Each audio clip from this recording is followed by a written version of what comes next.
సనాతన ధర్మ మనుస్మృతి ఈ రెండు ఒకటేనా వేరు వేరా? సనాతన ధర్మ నేను చెప్పినట్టు it is a huge tree. ఆ ట్రీ నుంచి చాలా మనకి ధర్మాలు ఒరిజినేట్ అయినాయి, like Buddhism, Jainism, Sikhism and also Hinduism. ఇవన్నీ రిలీజన్స్ ఉత్పన్నమైనవి. ఆ ధర్మ అంటే way of life.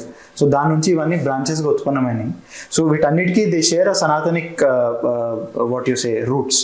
And Manusmriti అనేది ఒక కోడ్ ఆఫ్ కాండక్ట్, అంటే మనిషి ఎట్లా బతకాలి, తను డైలీ లైఫ్లో ఎట్లాంటి రూల్స్ అండ్ రెగ్యులేషన్స్ పాటించాలి చెప్పాలంటే ఒక లా బుక్.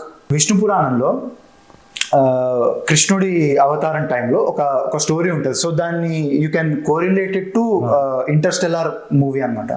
ఇంటర్స్టెల్లార్ చూస్తే ఇంటర్స్టెల్లార్ లో లేదు, ఓపెన్ హైమర్ లో.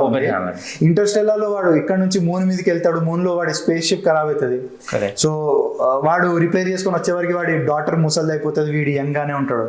సో ఇదే కాన్సెప్ట్ మీకు అందులో కనిపిస్తుంది. So that is again related to our Vedas.